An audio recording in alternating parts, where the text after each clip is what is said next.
La situación interna dentro de la isla es poco común. Hay realmente un gran desespero. La crítica situación energética, alimentaria, de salud pública, que es grave, en la educación, que es tan grave como en la salud pública, de los servicios comunales de basura, de los cementerios, la falta de agua, hace que los cubanos, el ciudadano, esté desesperado por una solución. Y de hecho, todos los pasos que se están dando a nivel internacional, no solamente en Estados Unidos, también en Europa, hay una gran presión, sobre todo en nuestro exilio ya, para mover el escenario, hacen que exista un impasse dentro de la isla. Y las personas se decepcionan rápidamente porque pasan los meses y supuestamente no pasa nada. Y digo supuestamente porque la política es el ámbito de lo posible, pero sobre todo la política es lo que no se ve. Hola, esto es Aliaga Pesán Report desde La Habana, Cuba, un compendio de la política, la sociedad y la cultura cubana. Hoy, 27 de mayo del año 2026, y abordaré mal y rápido un solo tema. Los 5 acciones más importantes que están haciendo ahora mismo, o está haciendo ahora mismo el gobierno de los Estados Unidos, el presidente Trump y el secretario de Estado Marco Rubio, para que exista un cambio dentro de la isla. Pero como dice Petronio, el árbitro del buen gusto, la prisa, no es elegancia, maleconazo. Mientras la dama duerme, la oportunidad de enfrentarte a los demonios de los años 90, cuando pensamos también en esos 90, sobre todo previo al maleconazo, previo al hundimiento del remolcador 13 de marzo, previo al derribo de los aviones manos al rescate, que podíamos tener la solución en la mano y que Cuba podría convertirse en un país democrático, luego también de 1989. Pero 30 años después estamos en la misma, o peor, porque la decepción, la migración, la huida, la estampida de los cubanos, pues hace que esta lectura pueda ayudarnos a comprender, o por lo menos esa es mi intención, a comprender lo que fue ese momento. Pero volviendo al tema de Marras, ¿cuáles son los 5 puntos más importantes, las 5 acciones más importantes? Pero perdónenme si voy a hacer una separación. Hay 5 acciones que son legales, que son las que marcan la diferencia, y hay otras 5 acciones que voy a diferenciar, que son hechos prácticos, concretos, que empiezan a demostrar cómo se puede derrumbar la tiranía en Cuba. Bueno, lo primero, en los 5 pasos legales, funcionales, la declaración de emergencia nacional y bloqueo efectivo del suministro de petróleo, enero del 2026. Nuevo régimen de sanciones secundarias, mayo del 2026. Restablecimiento pleno de la política de máxima presión de su primer mandato, junio del 2025. Segundo mandato o primer mandato de Donald Trump. Sanciones específicas a élites y represión, designaciones de mayo de 2026, y sobre eso vamos a trabajar más adelante. Y la quinta serían las indicaciones de apoyo a un cambio de régimen, más presión diplomática, que ahí tenemos los llamados públicos de Trump a hacer un trato, antes de que sea tarde, el indictment, acusación a Raúl Castro por el caso de los hermanos al rescate, en mayo de 2026, y los mensajes implícitos de que Díaz-Canel debe salir para avanzar en negociaciones. Todo esto combinado con la crisis energética, que genera la percepción de que Estados Unidos no solamente quiere contener, sino facilitar el colapso o la transición.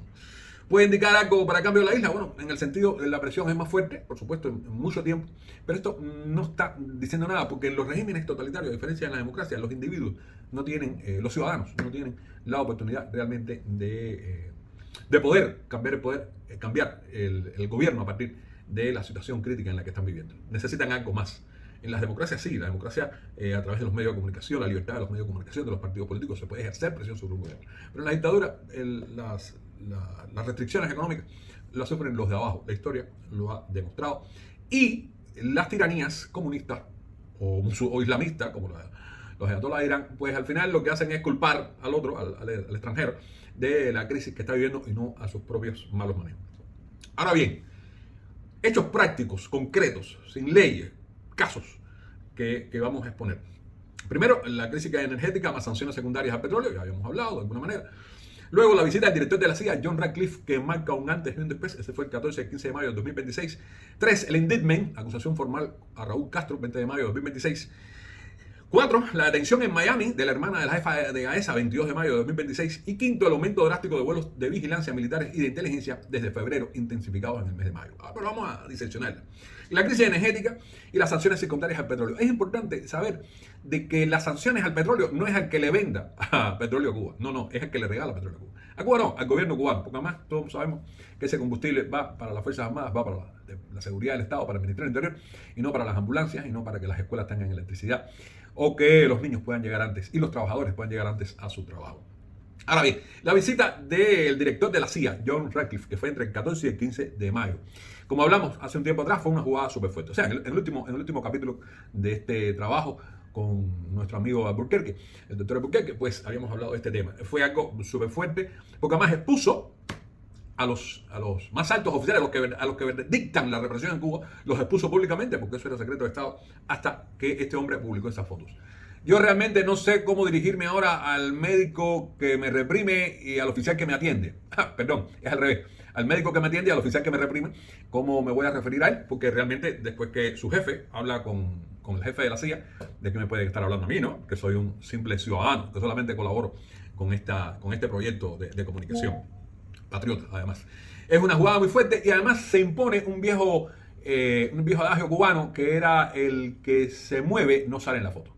Ahora mismo los secretarios del partido, los delegados del MININ, los jefes de la seguridad del Estado en la provincia, le están preguntando a su jefe cómo es esto, que se lo expliquen.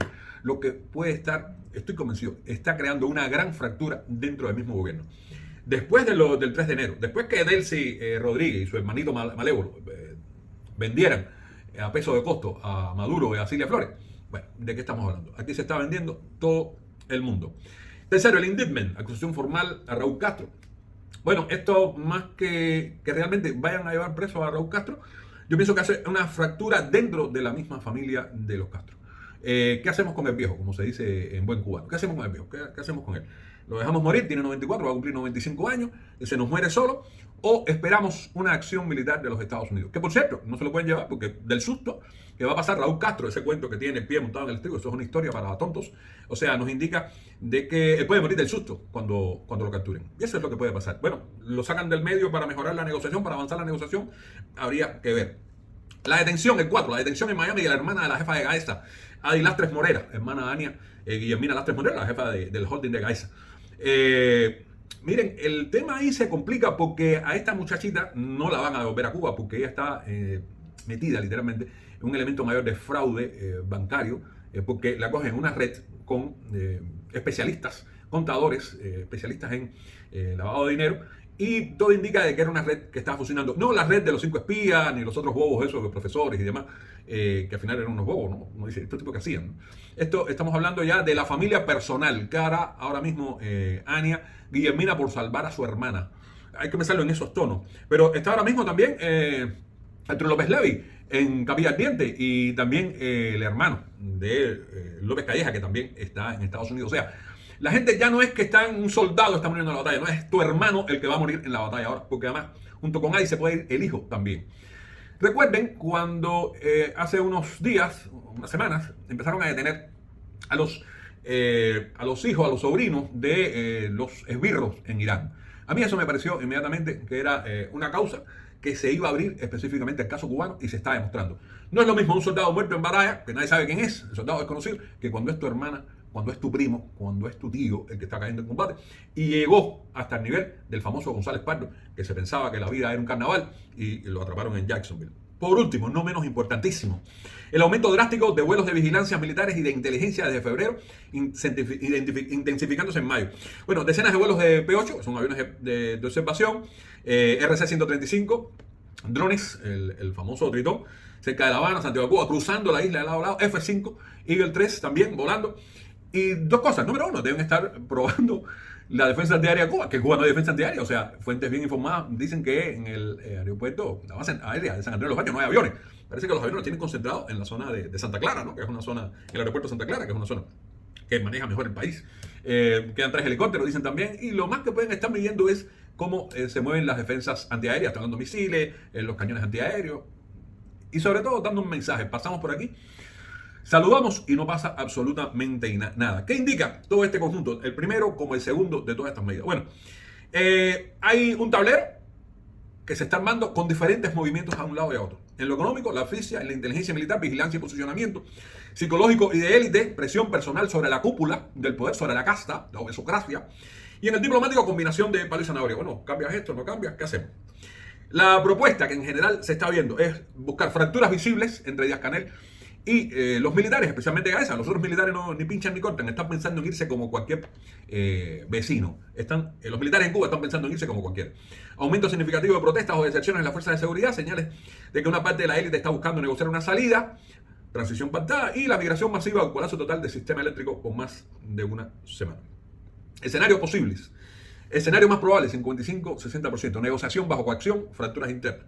La visita de Radcliffe, le sigo diciendo que fue un antes y un después. Y la detención de la hermana de la jefa de Gaesa y el indictment a Raúl Castro es un antes y un después. Ahí todo cambió. El indicador clave es que en las próximas semanas vemos reuniones discretas entre Gaesa y funcionarios americanos o mediadores. El segundo escenario, 25-30%. Aumenta la crisis económica, la crisis energética, los apagones, los vuelos de los aviones. Eso hace de que la ruptura avance de una manera más brutal, pero no quiere decir que se concrete. No, es un poco probable que se concrete. Y el escenario del endurecimiento represivo, que ya lo estamos viendo de alguna manera, el régimen responde con más presión a la ciudadanía. La reacción de Gaesa intenta mover activos o negociar salidas discretas, división en la cúpula, migración y protestas, un nuevo pico de balseros. No sé si eso se dará o no, pero bueno, hay que analizarlo, hay que pensarlo. Respuesta internacional, ahí pienso que se está construyendo un nuevo consenso. Ahora mismo en América Latina hay que ver qué pasa en Bolivia, porque eso puede pasar también en Cuba. Y las acciones de Estados Unidos que siguen avanzando gradualmente. Reinaldo Escobar, mi amigo en lo personal y editor jefe de 14 y medio, un día sacó una encuesta, creo que sería en el mes de febrero. Bueno, ¿qué pasaría en los primeros 6 meses de este año? Yo le comenté que en los primeros 6 meses no iba a pasar nada, que el asunto era en el segundo semestre de 2026. Hoy por hoy, viendo cómo está el escenario, ratifico lo que le dije a mi amigo Reinaldo Escobar, hay que ver qué es lo que va a suceder en el segundo semestre, porque es cuando vamos realmente a observar la situación de un cambio, de una modernización de la realidad cubana bajo estos escenarios que estamos viendo. Y les recuerdo, esto es Aliaga Pesán Report desde La Habana, Cuba. Y si los informativos dan noticias, nosotros las ponemos en contexto.